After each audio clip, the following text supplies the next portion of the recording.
Good morning, my beautiful viewers, and welcome back to the channel. Today we're out in the backyard with the Toro Z Master, and we're going to be mowing side to side. Before I really get started, I'm going to make a couple of passes along both sides of the yard so I have enough room to turn around without tearing up the grass. On a hot day like today, planning your route can save time, fuel, and wear on a lawn. This backyard has always been my favorite place to mow. Out of all the areas on the property, this one means the most to me. Beneath this grass is the septic system's leach field, and if you notice some low spots as the camera moves along, that's exactly where the leach lines run underground. Over the years, I've hauled in countless loads of soil, filling and leveling these depressions little by little. People often ask me why I spend so much time working on my property, and the answer is simple. When you improve something a little bit every year, eventually you end up with something special. Today is another hot one here in Ohio. The heat rolling off the mower deck reminds me of another hot place I once called home, Tripoli, Libya. Let's do some storytelling. In 1965, my father retired from military service. His final duty station was Wheelus Air Force Base in Tripoli, Libya. At that point, I was 11 years old and preparing to travel to the United States for the very first time. Think about that for a moment. Like, for the first 11 years of my life, America was mostly something I heard about in stories. I had lived overseas, surrounded by different cultures, different languages, and landscapes that looked nothing like Ohio. People ask me what Libya was like. The first thing that comes to mind is the heat. Ohio gets hot and humid, but North Africa has a different kind of heat. The sun feels closer, and the air is dry, and the wind can pick up sand from miles away. On some days, sandstorms would roll through, turning the sky orange and covering everything in dust. As children, we thought it was exciting. The adults probably saw it differently. I've always said that I was business-minded, and apparently that started much earlier than I realized. Whenever a sandstorm came through, recess would be canceled until the storm passed. Once the skies cleared, we'd all rush outside. Most of the kids ran straight for the swings and playground equipment. Not me. I had a different plan. The blowing sand would strip the playground clean, exposing hundreds of shiny objects scattered across the ground. Kids had dropped coins from their pockets without realizing it.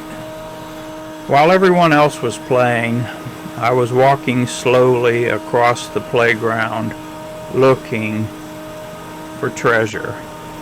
Pennies, nickels, dimes, sometimes quarters. I would fill my pockets until they couldn't hold another coin. Looking back, maybe that was the beginning of my business career. Even at 11 years old, I was always looking for opportunity. One memory from Libya stands above all the others. I remember being out on the playground when the teachers suddenly came outside. Their faces were serious. They gathered everyone together and announced that President John F. Kennedy had been shot. Even as children, we knew something terrible had happened. The teachers were emotional. The adults whispered among themselves. The atmosphere changed instantly. It was one of those moments where the entire world stopped. Even today, more than 60 years later, people still remember exactly where they were when they heard that news. I know I do. Living near Wheelus Air Base meant military aircraft were part of everyday life. I can still remember riding the school bus and looking out the window as fighter jets came in for landing. As a young boy, airplanes fascinated me, but what really caught my attention were the scars on some of those aircraft.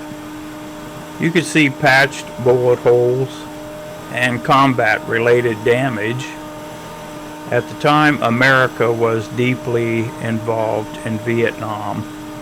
As children, we didn't fully understand war, but we understood enough to know that those planes had stories behind them. Those pilots were flying into danger and somehow making it back home. Looking back now, having served in the military myself years later, I appreciate even more what those men experienced. Our family lived off base in a beautiful house surrounded by a tall wall. Embedded in the concrete along the top of the wall was broken glass designed to keep intruders out. At the entrance was a large gate. To an 11-year-old boy, it seemed like something out of a movie. My parents employed 2 local people. One man maintained the yard and property. A woman helped with cooking and housework. Looking back now, I realize how different our lives were from those around us.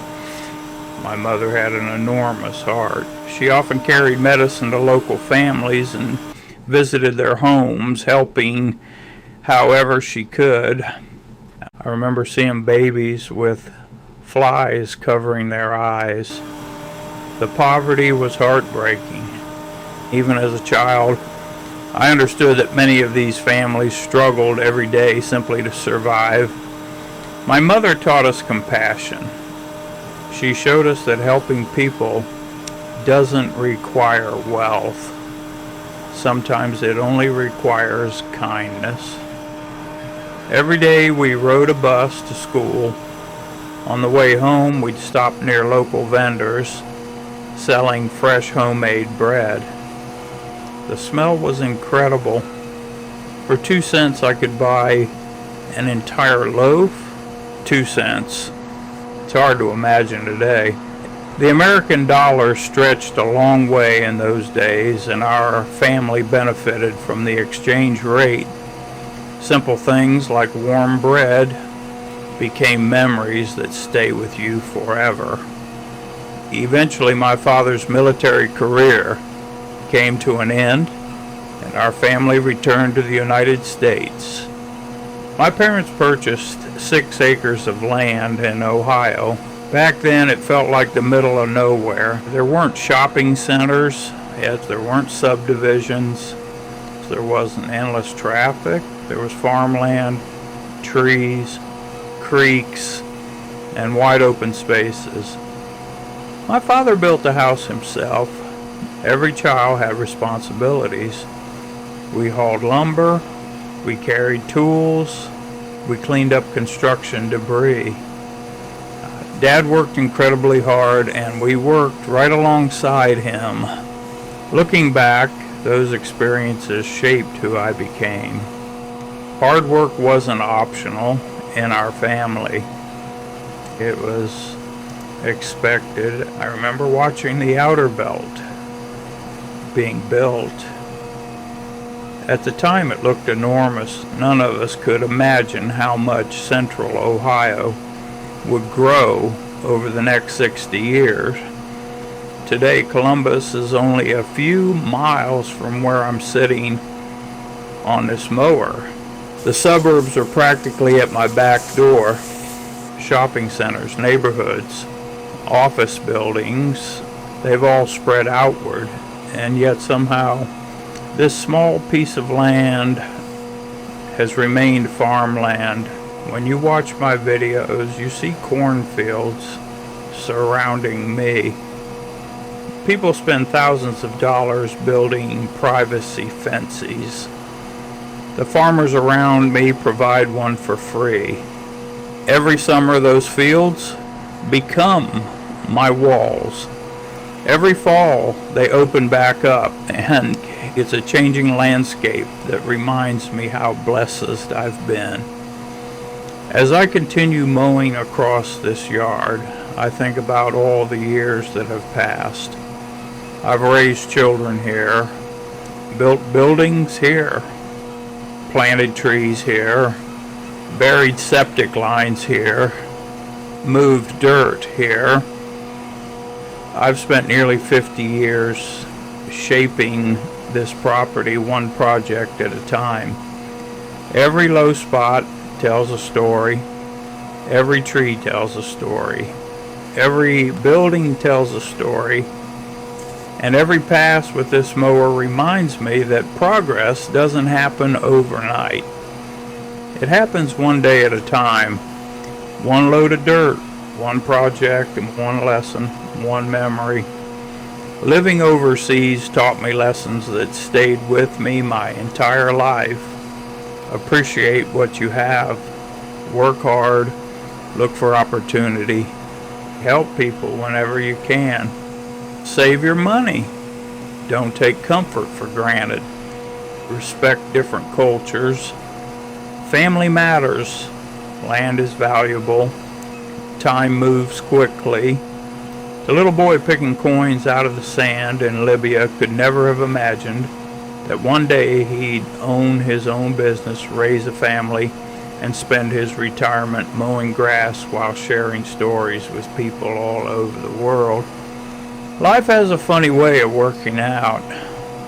Well, my beautiful viewers, that's going to wrap up another day of mowing the backyard with the Toro Z Master. As I sit here looking out over the cornfields, I realize just how fortunate I've been. From the deserts of North Africa to the farmland of Ohio, life has taken me on quite a journey. If you enjoyed today's video and the stories from my childhood, leave a comment below and let me know where you're watching from. I'd love to hear your memories as well. Thank you for spending part of your day with me. Please like, subscribe, and share the video. As always, take care of yourselves. Enjoy the simple things in life, and I'll see you in the next one.